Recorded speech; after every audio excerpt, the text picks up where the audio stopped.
Hello and welcome to Education World. In this edition of Eduleader Speaks, we have with us Kanchan Khandke. She is the principal of Ecole Globale International Girls School, a history postgraduate of Presidency University, Kolkata, and a trained IB educator. Kanchan has been principal of the school since May 2023. She has 3 decades of experience in teaching and administration. She has worked with Mayo College School, Ajmer, the Hutchings High School, Indus International School, National Defence Academy, all of which are in Pune, and the Welham Girls School, Dehradun. She's held various leadership posts in these schools. She is most popular for her initiatives that prioritize the well-being of students and teaching staff. She's introduced a slew of mental health support programs wherever she's worked. She was also the force behind the establishment of an entrepreneurship incubator on campus to encourage students to explore innovative ideas and participate in projects. Welcome, Kanchan. Thank you so much. It's a pleasure being here. So, much like what the mood in the country is like, it's mostly to do with elections, which is, around the corner. So, can you tell us two very specific expectations that you have from party manifestos, irrespective of which party it is? Yes, I feel it's very important and necessary for many more quality educational establishments to be set up in the country. I think what many governments do is they tend to prioritize on constructing grand buildings, these grand edifices. That's all very well for a variety of purposes, undoubtedly. However, I think the need of the hour, especially for a large country like India, with an ever burgeoning population, is that every nook and corner of our country must have institutions which are qualitatively of a very high standard. So when I talk about quality, I mean, well, infrastructure is one of them, definitely, but the quality of people also who run those institutions, who teach there, so that the learning process is going to, learning process will be robust. You see, so this is one thing which I hope parties in their election manifestos pay a lot of importance to. Secondly, I feel, our systems which we have in place or which we wish to put in place to ensure that we provide quality education to our people, to our children in schools, and of course to the youth in colleges, they have to be monitored. I would be very happy if there could be a think tank of professionals from the educational field who sit down and discuss this at length and to say and to find out ways as to how they can ensure that quality is maintained. So far as your career is concerned, ma'am, you've been associated largely with girls and girls boarding schools. I think one of the most pressing issues around which discussions are centered now is online bullying and security of girl children while using social media. Can you tell us some very specific measures that schools must take in order to protect children? Yes, this is an area which is very challenging. This is an area, as it is, I find this is a generation which is so addicted to devices, or rather very connected with devices. If I don't want to use the word addicted per se, but their lives revolve around devices. And unfortunately, I think many of our children do not understand the pitfalls, of using those devices. So, well, some of the measures which schools must in my opinion, have in place. One is, of course, excellent internet security protocols, right? That is very important.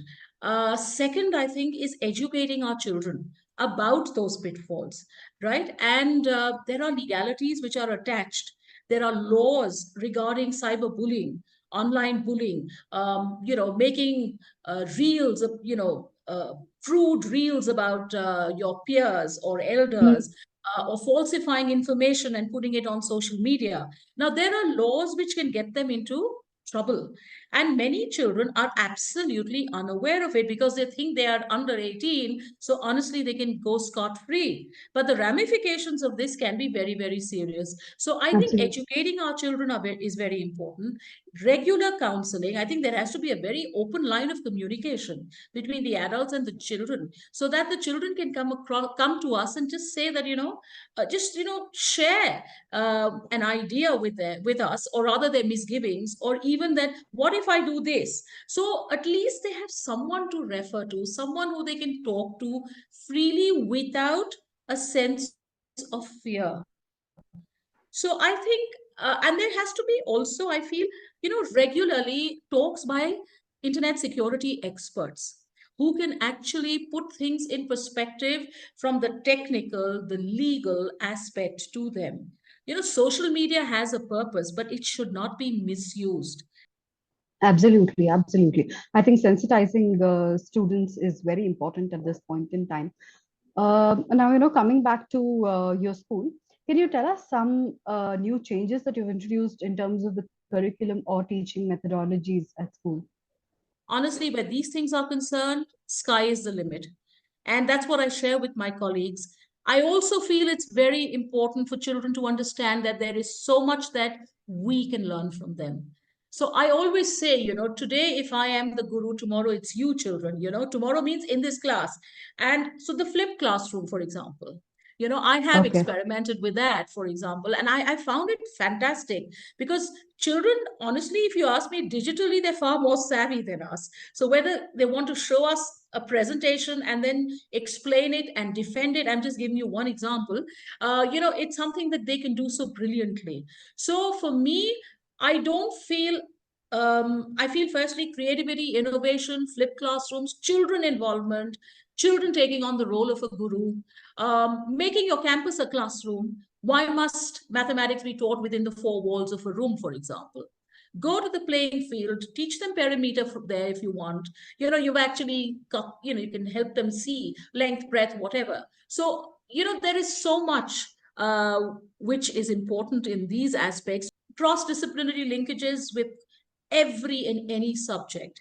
It could be ethics, it could be language, literature, mathematics.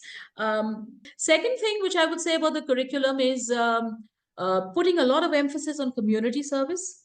Okay. Community service, I feel, is important because if education cannot produce compassionate, empathetic people, then I don't see what education is doing. At the end of the day, we talk about schools being cradles of leadership, but I ask myself, what is the brand of leadership we want? Do we want the aggressive type? Do we want the compassionate side? If you want you want compassionate leaders, how are you going to sow the seeds of compassion in them? And I wonder whether we honestly have to sow the seeds of compassion. Children have it in them, but we've got to give them an environment so that these seeds flower, right, and blossom forth. So community service is something which also I place a lot of emphasis on. Absolutely. So, you just spoke about cross-disciplinary studies and Yes. uh, not talking about education in silos. Now, while we are at this topic, what do you think about the implementation of NEP so far? See, when we talk about cross-disciplinary linkages, what I like about the NEP is it's made a mention of it pretty strongly. And that's great because, till I would say rather till recently, or rather the Indian traditional thought was you compartmentalize students, subjects into streams, and you so-called indoctrinate them with such ideas that you can only do X, Y, Z together, A, B, C together. We don't understand that there is a connection. There are connections between subjects, and you can't place them in watertight compartments. So I do compliment the NEP for that. I compliment the NEP document also for talking about quality standards. In India, teaching was considered to be, I would say the last 20, 30 years, the only thing one heard was you couldn't, perhaps there was nothing you could really do or you didn't have time for, so you went in for teaching. It's such a convenient time to be out of home. I'm sorry, teachers have to be professionals. They have to follow professional norms. They've got to have their heart, their soul, their minds in what they do. So when NEP now is talking about a BEd program, the training program for teachers, being very comprehensive, I am all for it.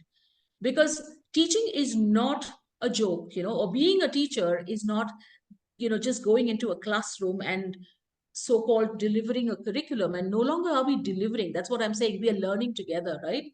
So there's so many new aspects to learning, like digitalization. Even that NEP has talked about, which is great. It's talked about hands-on learning.